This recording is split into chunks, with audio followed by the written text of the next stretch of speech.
Hello Internet, it is Idle Malik Aaron for all our new subscribers. Welcome! Hope you all liked my Deadpool 2 review. Make sure to watch that, hear my thoughts about that. So we're doing another comedy, and I mentioned 21 and 22 Jump Street. So, spoiler alert, that's the review. 21 Jump Street, starring Jonah Hill and Channing Tatum. Now, this movie was based off the 80s television series of the same name. And what's weird about that, because the original series was serious, well, this movie is a comedy.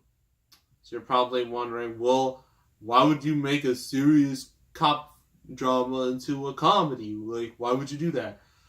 Well, it really, really has to do with who directed this movie. Phil Lord and Chris Miller, the same guys who did the original Cloudy with a Chance of Meatballs, this, its sequel, and the Lego Movie. And of course, they were infamously fired from Solo because they had too many of their own ideas, and Kathleen Kennedy was just like, no, get out. Then they brought in Ron Howard and massive cluster. But we'll talk about that when I review Solo, because you can't talk about Solo without mentioning that. It's impossible. So I'm going to read to you the quite short paragraph on the back. You ready? Okay. Former high school foes turned rookie cop partners can't catch a break till they're assigned to pose as students and bust a drug ring inside their own alma mater. I don't know. Living like teenagers again, they slip back into their adolescent selves and risk the case and their friendship with hysterically disastrous results. Jonah Hill, Channing Tatum, and Ice Cube star in this outrageously hilarious action comedy. So, our two main leads. You got Jonah Hill as Schmidt and Channing Tatum as Janko. I know that's not their full names, we're just going to call them that. See, Jonah Hill's character, he's kind of a nerd. He doesn't have like that much self-confidence and whatnot. So yeah. And Janko, like although he's muscular and he's athletic, he's kind of doesn't have the, he's not the brightest bulb, if that makes any sense. In the beginning of the movie, it shows a flashback. They were in high school, and of course, Janko is the bully character. He's the jock, and Jonah Hill is, of course, the nerd. And both couldn't make it to prom because Jonah Hill got rejected and Channing Tatum couldn't go because of his grades, which were awful. So, 7 years go by and both are in the police academy. They meet each other and they see, they're both good at certain things. Jonah Hill is good at the academic side of it, while Channing Tatum is good at the physical side of it. And so the two decide to become friends and help each other out. And then they graduate. But unfortunately, it's not as exciting as it sounds. Instead of, being in a car and whatnot, they're on bike duty. Yes, they're riding on bicycles. The most ridiculous outfits. And they go to this gang, this low key gang. They get in a shootout with them. They arrest them, but unfortunately, since they couldn't read, say the Miranda rights, which is you have the right to remain silent and so on, so on. Since they couldn't read that, they had to let them go. So I forgot the dude's name. The dude with the mustache. Rain. I think it's Rain. No, that's not him. I have to look this up. I know. I've seen him in plenty of comedies. the dude like was talking to the Janko and Schmidt, and he basically reassigns them to Jump Street, which he literally says was originally like just like this old place from the 80s, but now they're bringing it back, basically ripping on the fact that a lot of reboots and revivals and remakes. So this movie is somewhat self-aware. It gets even more self-aware in the sequel. I gotta look this up because I'm just it's really getting me. Nick Offerman, yeah, that dude with the mustache. I was wondering who that was. Yeah, that dude.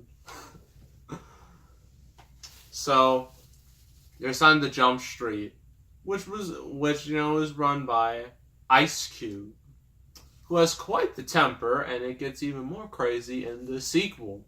You only get a taste of it in this movie. The sequel shows a lot more of it for, obvious reasons if you've seen the sequel.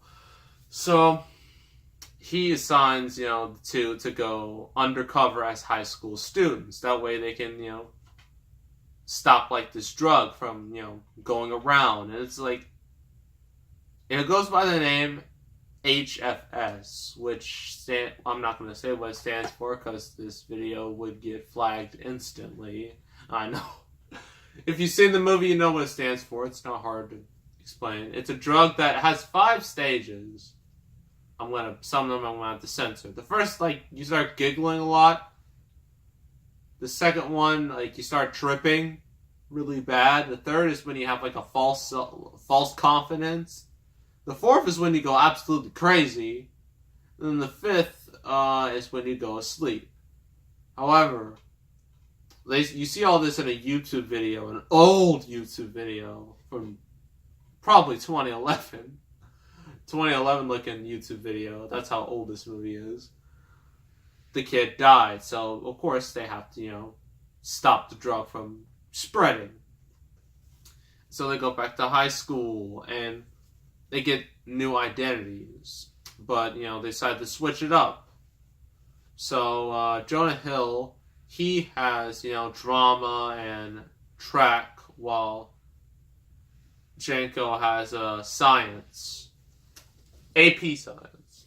I think it's AP chemistry, right? So they're going through that. Jonah Hill, he meets in his little drama club, meets Brie Larson. See, this was before Captain Marvel and whatnot, so yeah, so that's pretty cool. Then he meets Dave Franco, and in the school you find out originally back then who were the losers, they're now the popular kids. So the roles have been reversed somewhat. And Jonah Hill, gets his trust, to infiltrate. And the two are sort of forced to take the drug in order to show their loyalty. And then you see them go through the 5 stages, and oh my gosh, that was one of the most hilarious things ever. First they're giggling uncontrollably, but then they really start seeing stuff. They see the coach, track team, his eyebrows go from his head to his lip, and then his face turns to this weird looking anime wolf head, and then his face turns to the ice cream cone. It's crazy. And then they reached false confidence, where Jonah Hill, he basically just goes through his little drama thing. You think, okay, that's normal, but Channing Tatum, in science class, apparently probably wrote on the board, saying all these scientific terms so fast, and then once he just drops the marker, all you see on the board is a bunch of 4s everywhere. I don't know why, but that is just funny. And then we reach stage 4 where things really get out of control. Like Channing Tatum goes to like band practice and then just messes up everything. He literally falls into a cymbal, which was great. And then Jonah Hill is like on the track team, and first you think like, oh, okay, it's somewhat normal, and then things just go out of hand real quick, and then he's just ruining everything. And then the two fall asleep, but they don't die. So the drug like doesn't have that much of an effect. It's not as strong as originally thought, but it still has quite the effect to it. And so eventually they start fighting with one another because like Jonah Hill is getting way too deep into like Dave Franco's little like his operation is a little too deep. He's making all these friends while Janko isn't. And yeah, I'm not gonna tell you the rest of the plot because I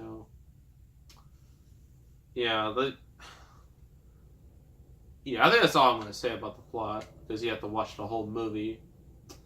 Pros and cons. Pros: the performances. Jonah Hill, we all know he's good at comedy. He's been good since Superbad. Like, the dude knows comedy, and he knows it very well in this movie.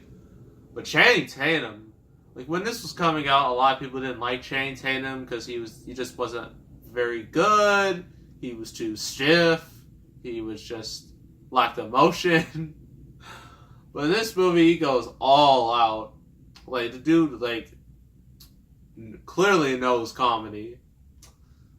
And he really shines. And also Ice Cube, while his role is relatively small, it gets a lot larger in the sequel, which I will review sooner or later. He is great at his role. He's basically angry all the time. He yells a lot.